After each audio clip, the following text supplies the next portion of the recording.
Alright, welcome back everyone to some Dungeon Crawl Stone Soup. Another part of the Deep Elf Elementalist tutorial, days before the tournament's about to start. Small announcement to make for those of you guys that want to watch me. I will be playing on the Demise AU account, which is a bit different from my previous account, which was the Demise account. Sorry about that. I don't know why, but I'm out of breath. I just kind of like ran up here to make the announcement. But anyway. There's a small skip from going from wherever the hell we were before, the entrance of Swamp to Snake. That was just due to a misrecording. I was recording with the gain too high on the microphone because I'd actually increased it to talk to someone else, and of course I had to turn it back down for the recording, so accidentally forgot. Alright, so first things first, small announcement, other than the Demise AU thing. I wrote on the Google document that the shoals, I talked about shoals because it didn't generate in this game, and I will be doing the same for Spider because it didn't generate in this game. Snake and Spider will alternate, kind of, between games, so you can't have both Snake and Spider in the same game. So I will have to talk about Snake, which is Spider, which is pretty important, because in Spider there are ghost moths, which you may have encountered before. They're just invisible dudes that drain your mana. They're actually quite dangerous for a mage, and you have to kind of deal with that yourself. So, moving back to this game, the Deep Elf Elementalist has been pretty bog standard so far. We've started training our defenses, and we've started training our magical spells a little bit less, focusing a bit on armor just to get ourselves a couple more AC points. I'll probably turn it off at about 8 or 9. Not really for any reason other than I can. I'll just put some dodging on, see how things go, see how my defenses start stacking up. I might actually increase dodging sooner rather than later. But yeah, for the time being, we'll just talk about Snake. Snake is a fairly straightforward branch in that a lot of the enemies try to just kill you, rather than doing weird shit like shoals, where they surround you, slow you, barb you, fear you, paralyze, confuse you, and then they kill you. Snake mostly just tries to kill you. Sometimes you get things like poise minus, or minus telly, or not minus telly, sorry, or telly enemies around you, or teleport you. But most of the time it's just killing you straight up, with a variety of poison-based and physical-based attacks. Now there are a couple of enemies in Snake that you kind of need to worry about as a Deep Elf Fire Elementalist. So, for the most part, our fire spells we've picked up, especially from the starting book, will be more than sufficient to kill pretty much every enemy in this area. However, one issue is that there are enemies known as salamanders, which are immune to fire, meaning that we need an off-element spell, which is fine because we have Poison Arrow. We also have Freezing Cloud to slow down every snake enemy, so we're actually in really good shape. But of course, this is like the ideal mage. We've pretty much picked up every single spell we want in the mid-late game, so we can't really say that this is like, oh, every mage will have this, because not every mage will start with Orb of Destruction, Freezing Cloud, Poison Arrow, those kind of like really good spells, so we will be a little bit, pressed for things. But generally we'll be using our fire spells to kill enemies, our ice spells to do AoE, and our off-element spells like Poison Arrow to kill the salamanders. The main threat in this place would have to be Guardian Serpents, which are able to encircle AoE. You're unlucky dudes. If you're a mage, it's pretty much going to kill you, if you're unlucky, of course. And Shock Serpents, which will brutally mess up a mage. If you thought they were bad on melee, they're a lot worse on mage. The only difference is that with a mage, we can kind of hit them in certain ways, like with Fireball, for example. And we can also hit them kind of before they get into melee with us. So here you can see the Salamander is actually immune to fire, so casting Bolt of Fire will do nothing on him. What I'm going to do instead is I'm going to cast Poison Arrow to try to kill him. Oh, excuse me. He's not immune to poison. He's not poison resistant, even though you would expect that from enemies in Snake. He is actually just fire immune, which is kind of weird, but whatever. I'm going to use Bolt of Fire here to clean out these bushes. I kind of need to have as much maneuverability as possible. Sort of in line with the last video, my aim here is to create as much space for myself as possible. Mages tend to be quite dependent on the layout of the dungeon to get good scenarios out. Like, for example, there, I saw a guy to the north, I'm like, uh-oh, now I'm getting the hell away from here, but all this water here is hindering my progress pretty significantly, which means that I probably want to maybe cut down some of these bushes if I want to, but I think it's a little bit too pedantic to get such a small and difficult to see, I guess, bonus. It's not really substantial. Here you can see me use the Orb of Destruction and the Bolt of Fire to pretty good effect. One thing that really irritates me about Snake is the fact that all the corpses, or almost all the corpses, will be poisonous, meaning you can't eat them. Meaning you'll often be relying on food rations to get you through as a mage. We're very lucky in that we got a... Oh my goodness. Okay, there's Isel. What I need to do here is I need to blink away from him at max range. Cast a Scroll of Summoning. Isel is an enemy that can put me to sleep. And then, apparently it's a she, can then cast Poison Arrow, which is quite dangerous on us. So we're going to use the blink to get distance, so even if she does sleep us again, we don't get instantly killed. If she was really like an actual player, she'd Social Hibernate and just start spamming Poison Arrow and we'd be dead. Thankfully she's not very smart, so we're going to use the Summoning Scroll here just to kind of lock him down. Then we're going to have a Summoning Scroll, hopefully take care of her by blocking the line of sight, so she can't sleep me, and then Freezing Cloud finishes them off. I'm happy to cast Freezing Cloud on top of my allies. It might hurt them, yes, but the main reason why I used that Summoning Scroll there was specifically to cut down on the line of sight issue that I was having, and I needed a spell that could kill her through line of sight. And I knew that Freezing Cloud would have enough damage to kill her in one full cast, provided she was just sitting in there, so I just kind of did it. If she got kind of close and my summons were dead, I had a free line of sight, I'd probably just fire a Firebolt at the enemy, at her, just to get rid of her. So if you were wondering what would happen if that specific bad scenario happened, then, well, there's your answer. I'm going to put this Rune Shield on, see what it is. +2 shield of nothing. Again, not really worth my time to consider at this point, I'd say. +2 shield is not really incredible, and I am training a fair amount for it. I'd have to train another about 10 levels of shields, or 11 levels of shields at -2 aptitude, which is pretty tough to get rid of that shields penalty, so I don't want to do that at all. Alright, continuing on. Okay, so this is a very tricky situation. I know for a fact that the opponent, that both of my downstairs have now been captured, because there will be multiple enemies who are threatening if I leave this upstairs. The main one is this Anaconda, who will force me to be unable to go up this staircase. Anacondas restrict, and the best way to get out of that is have high strength, and I don't have high strength. Meanwhile, this stupid Shock Serpent will actually just straight up kill me. I'm going to fire a bolt of venom, or a poison arrow at the Shock Serpent first. I'm assuming that's lethal poison. I'm going to see if I can check that. That was not what I wanted to do at all. That is really annoying. Okay. And the reason why that's really annoying is because now I have lost my element of surprise. That was really frustrating. Okay. Well, instead I'll go down the third staircase. The reason why I was kind of hesitant to go down this third staircase is because I'd much prefer to secure the first 2 downstairs first. Because that would have made my life easier. If this was a really bad downstairs, I'd be stuck between a rock and a hard place. I'd rather make the danger of this area go down first by using all my mana and then going upstairs as quick as I can, and then going down the third downstairs, because the loud noise that I make over in that area would kind of draw enemies away from wherever third area I was, provided I wasn't in some crazy rune vault or whatever, or some crazy vault in general. So instead I have to kind of fight my way through this entire area, which is really annoying, but that's fine. I'm going to cast a bunch of Freezing Clouds. Can't cast it that far, but that's fine.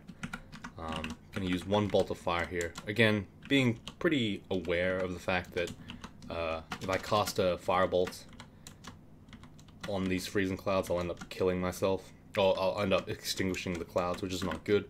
Meaning I want to cast mostly Poison Arrow. But as you can see, the Ice Cloud is very effective at taking out enemies. I was just teleported there. That's why you have to kind of be a bit careful. I was playing a little too fast there, I suppose. But yeah, I need to be pretty careful now, more so than ever, as I am low on mana, which means I'm effectively dead. However, I have a lot of ice clouds up, so I might be able to just get out of this with acid ones. Thankfully, Vehement's mana on kill is making it so that this is a little bit more bearable. If I'm able to kill these guys, which they will eventually die, provided I can survive this long, they will die because I have the freezing cloud on them. But I will eventually get some mana back like that. However, I'm not in the clear yet, so I'm going to try to conserve mana wherever I can by just using the acid ones instead. I have no intention of allowing these guys to kind of get through this area without, like, taking some pretty hefty hits. Oh boy, I am very low on mana. I'm going to hide back here, and I'm going to use 0 Evo channeling. It's not great, obviously. It's very inefficient, but it will give me more mana than just sitting here and doing nothing, so I kind of do need it. I'm going to switch to the hunting sling for a second here. Okay, this is a very rough position to be in. I don't have enough stuff to kill these guys, I believe. Okay. I need to be able to blast this sharpshooter down as quick as I can. I have no mana left, so as you can see, I'm kind of desperate. This is an example of me milking the freezing clouds for absolutely everything it's worth.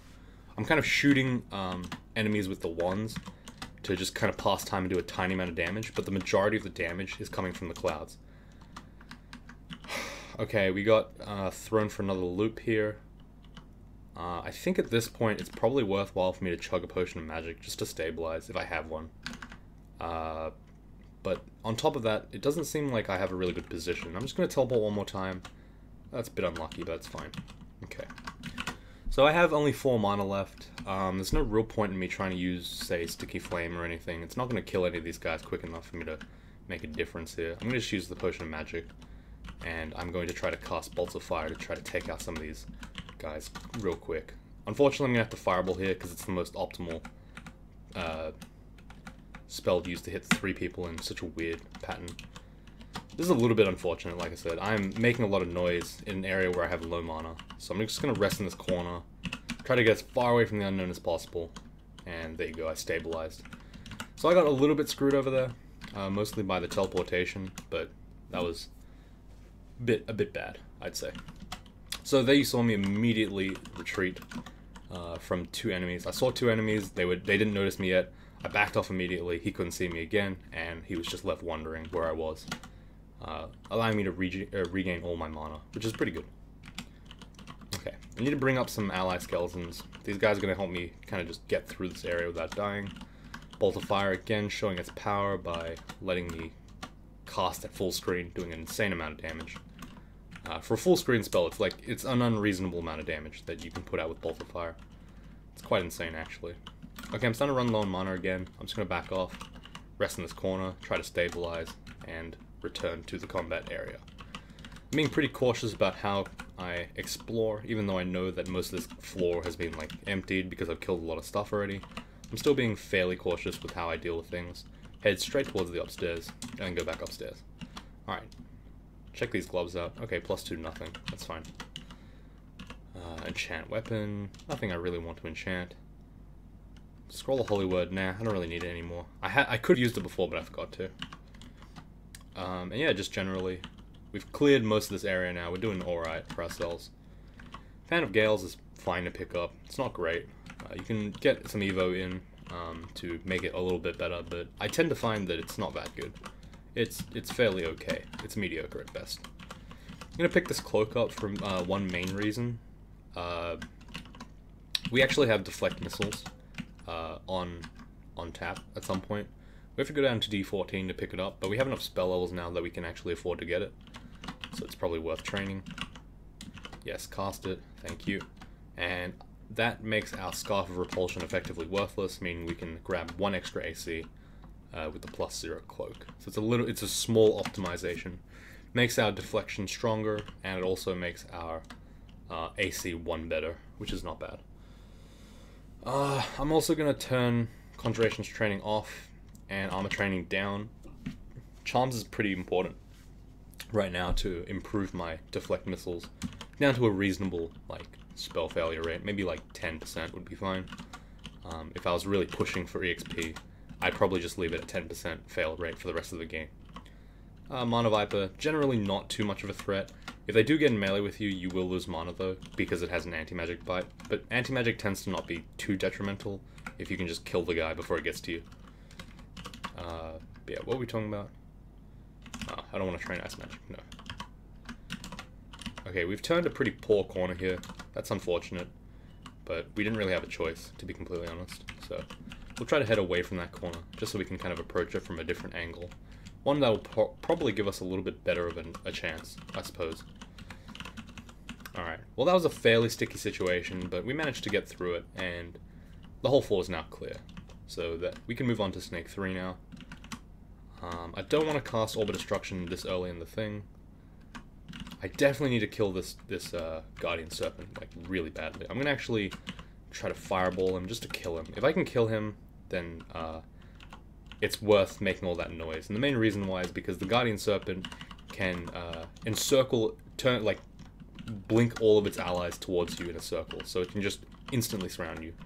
And as a mage, we already know that mages don't like being in melee with stuff. Being in melee with up to 8 guys is really not a great idea for a mage, so I'll try to avoid, I have to try to kill those guys as quickly as possible, if I can, the Guardian Serpents. I'm going to buy the Scroll of Torment and just leave it on the ground. That just identifies it for me, so I don't have to pick it up later. Found a new couple of books. Book of Callings, nah.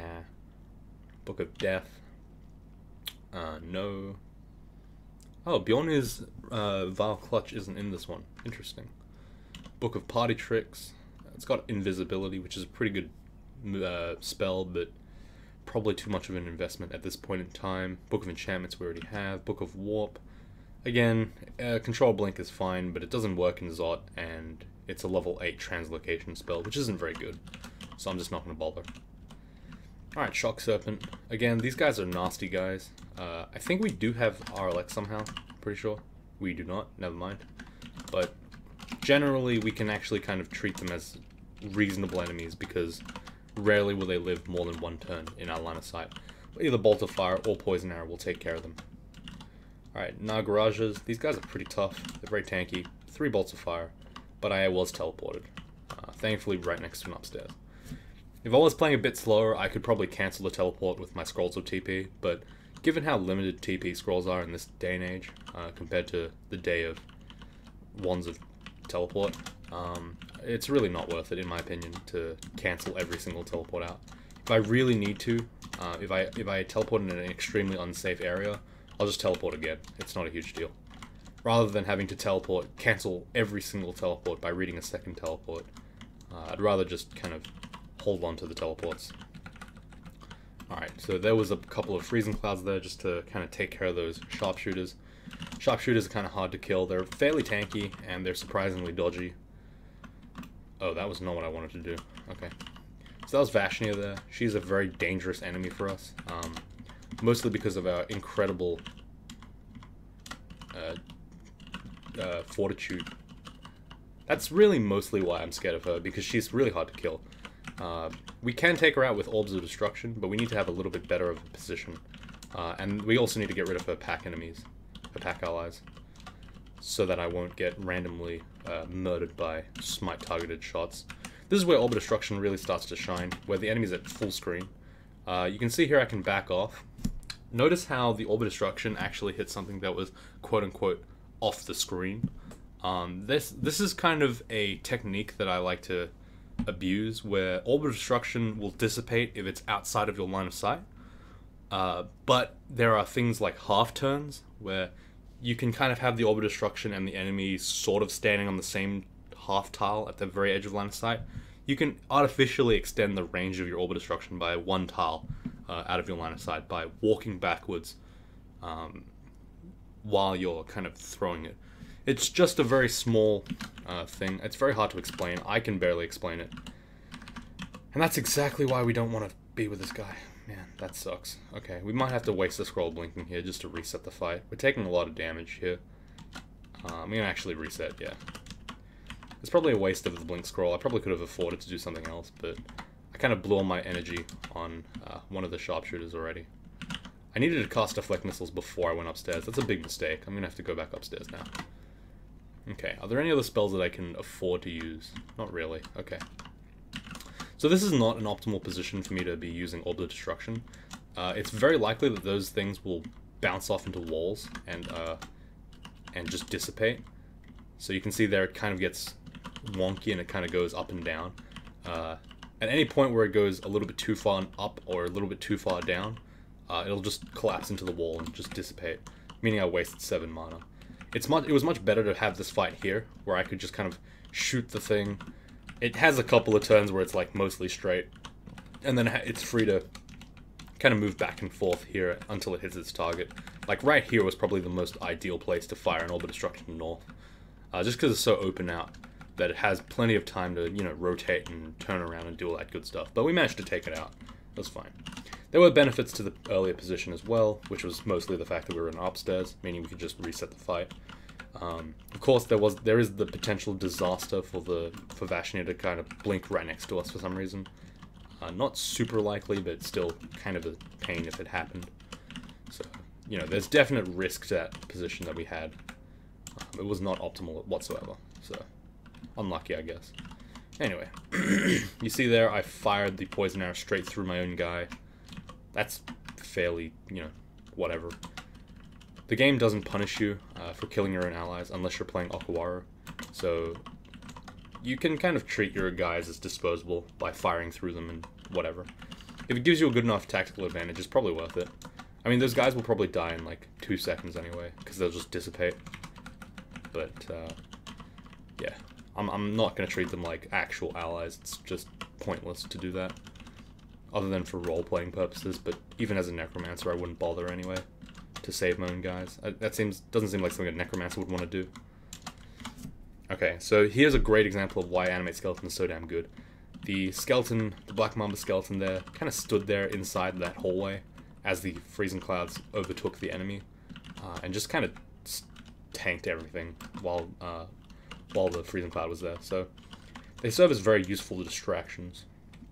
Roxanne is a fairly good source of earth conjuration spells, particularly Iron Shot. She tends to come with that, but I don't need Iron Shot, so I'm just not going to bother with her. It seems like we haven't gotten to the 5th pip, or the last pip of Vehement Piety, which is pretty funny, but whatever. We don't really care. I'm going to go ahead and just fireball this area. Again, I need to kill the Guardian Serpent before anything happens. Doesn't matter if I make noise or I use a lot of mana, it's fine. Just reset the fight afterwards. It's not a huge deal. It's much more important that I kill a very high priority target. Since there are only enemies coming to the north, I can only assume that there's no enemies to the south. It's a pretty dumb assumption, but no one came, so I guess I wasn't punished for it. But I was happy to blow a lot of mana there, because again, I'm on the upstairs. I don't want to have to worry about, oh no, I have no mana, that means I have to run away. It's fine if you're on the upstairs and there's nothing that's going to come close to you. The main priority in that case is just kill everything that you can find. I tried to look a little bit around just to see if there's anything that I could have possibly done a bit better with that hallway. Because this doorway is a little bit rough to defend here, as you can see. I'm going to just keep casting Freezing Clouds and hopefully that'll just take care of things, but yeah, the halberd is really quite an issue. I'm going to back off now. Even though I don't have particularly low health or mana, it's much safer to just back off early. Especially when you know there's no hasted guys coming after you. Mostly because of how few spaces are, how restricted my line of sight is by opening this doorway. It's kind of hard for me to, you know, figure out what was in this nook and cranny. I could have been flanked in any second there. Alright, this is a very unfortunate spot for us to be in. The Shock Serpent's right next to us. If we miss a couple of shots, there's a good chance we just straight up die. I'm going to cast Sticky Flame first. Shock Serpents are pretty low health, but they're very dodgy, so I need to kind of avoid. I need to try to kill it without missing. I threw a poison arrow at it immediately and I missed, so that sucks. So I'm going to use Fireball instead to try to kill it. But as you can see, in just 3 turns, I was already dropped down to half HP. I mean, yes, I only had 108, but still, that's quite quick. Okay, I'm going to leave Charms on for a little bit longer, probably get it to about 10. Wait for deflect missiles to go onto yellow cooldown, yellow spell fail, meaning that I won't like horribly miscast or anything. I'll just have some minor miscast effects, and I will then turn it off and probably train something else at some point. I still haven't really decided what I need to train right now, but in general, as a mage, if you don't know what to train because you have everything else, don't train any more offense. You can just train your defenses. So that's probably what I'll do. I'll just kind of switch back straight to a more melee-ish like training style where you get like fighting, armor, dodging, that kind of nonsense. And that'll just help me survive a little bit longer against these heathens, these disgusting enemies. Because there's a lot of them. Like, if you noticed in this game, I've actually dropped to about half HP pretty quickly in the scenarios where I actually go into danger. And that's mostly an impatience thing. But the more defense that your character builds, the more leeway you have to, you know, kind of build and survive situations that would kill a very weak person. Zero fighting mages will be the ones that die the most, and they, like, I have seen people that don't train fighting or dodging or armor on a mage, and it frustrates me because it's so avoidable, and it feels like it's the mage's fault, like the mage playstyle's fault for being so squishy, but the reality is, it's often the player that makes the mistake that leads to the death of the mage. But it's very easy to just say, oh my god, it was the fucking mages are so shit in this game.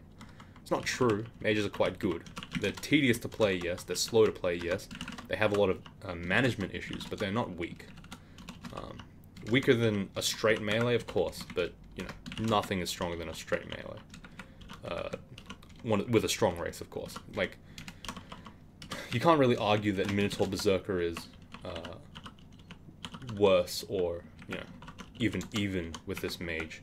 The mage is almost certainly worse than the Minotaur Berserker, but you know, still it's still a viable way to play, I guess. I don't know. I have had a lot of people come to me and say, "Oh, mages are fucking impossible. I can't do any of this shit." And you know, that's just not true. Like, just build more defense. Play as a defensive person. Play conservatively. Conserve everything. Manage your mana properly. Manage your positioning well. You really can't go wrong with those basic tenets, like, really. Alright, so Vehement has hit max 200 piety, and he offers us knowledge of 3 high-level conjuration spells. So in this case, Lehudib's Crystal Spear, Firestorm, and Glaciate. I will not be picking up any of these because there's no point. A big temptation for Vehement users is to go for a big level 9 spell at the 3-rune game, but the reality is you won't be using it that often. They're a huge investment to get. I'd probably need like 20 in Conjurations, 20 in Fire Magic or Ice Magic, and then like 25 into Spellcasting to get Glaciate or Firestorm castable. And that's not really worth it, considering those are extremely loud 9 mana spells. Like, they're just, rarely will you ever have a situation where you're killing stuff with Firestorm so much that you're getting all your mana back every single cast. You're going to be burning your mana to get a really loud spell that isn't really incredible at all. Because at the end of the day, like, Orbs of Fire will still take like 6 Firestorms to kill because, you know, they're Orbs of Fire, they're immune to fire. So you're only doing like those kind of partial, like the partial bypassing effect. I think it's like 45% irresistible damage or something like that. So, you know, I wouldn't really bother with these kind of spells. You can go for it if you're going for a 15-rune spell. One would even say they're almost mandatory for a Blaster Caster style of 15-rune, but for the 3-rune game, that's really not a thing to get level 9 spells. Generally, if you get a level 9 spell, you'll have to play a lot. Your character will be a lot squishier, a lot weaker, and just he'll have this spell that's just completely pointless. It's kind of like, I don't know. It's sort of like going for a cannon in a stealth game. It's like, yeah, you can use it, but why would you? It's just worse. It draws enemies towards you. It's highly inaccurate. Well, in this case, it's not inaccurate, but it's highly inefficient, and it often just, you know, it's a noob trap. Though, you know, it's not bad necessarily if you have insanely high amounts of EXP, like in a 15-rune game, but I wouldn't say that it's worth it for a 3-rune game, or even a 5-rune game. Like, anything where you're not going into extended, it's probably not worthwhile. You're better off just sticking to the basics. The firebolts, orb of destruction, all that good stuff. There's no real, like, I guess there's no alternative or counterpart in a melee sense. I suppose you could say, like, it's the equivalent of picking up, oh man, okay, I'm in a very bad position here. Extremely bad. And the main reason why is because I know that the rune vault is to the north, and there are enemies to the south that can teleport me. What I'm going to do now is I'm just going to straight up teleport right here. If there's any extraneous, like, defensive things that I can put on early, I will do that. So I'm going to haste here.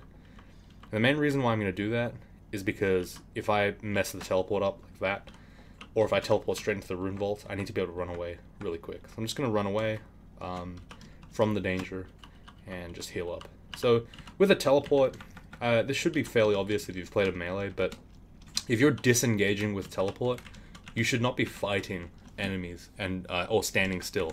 You should be trying to reduce the amount of damage you take every turn that you're not teleporting, while you're waiting for that teleport to kick in. You should be running away from things, actively reducing line of sight, and avoiding being in those, like, positions where you're surrounded by 8 tiles.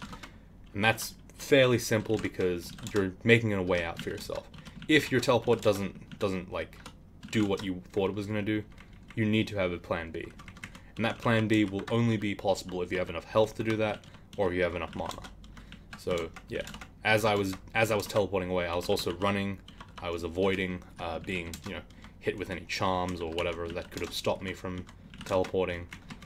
I was backing away, even though I was backing away towards the unknown in the form of the rune vault.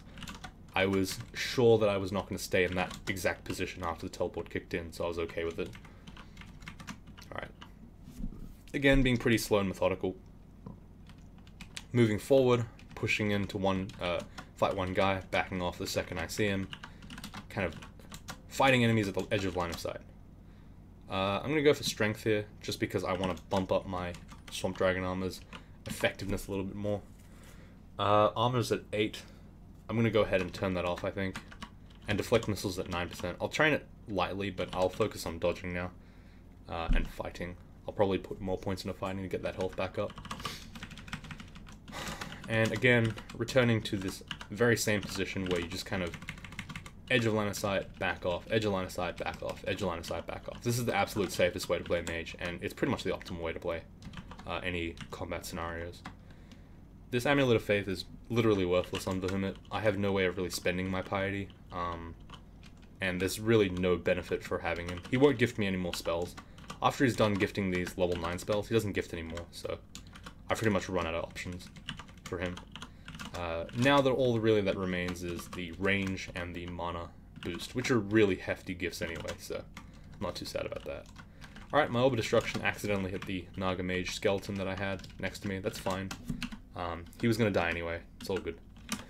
Alright, so my Bolts of Fire aren't working on this stupid Naga Warrior. I'm just going to go ahead and throw an Orb of Destruction in frustration and rest up. Again, I'm very close to the upstairs and very far away from the last known source of enemies. So I'm pretty happy to just stand there and heal. But if I was in a more precarious situation like this, I would probably just back off first. I'm going to rest, and I'm going to put Freezing Cloud here. Oops, accidentally picked up a bolt. But there you see the undead doing their job, kind of distracting the guy, making so that he's not potentially firing at me while he's dying to that Ice Cloud. Pretty effective, if I say so myself. Like, the difference between having no distraction and having a distraction can often be a little bit confusing, I guess. Like, I mean, in that case, the sharpshooter still died.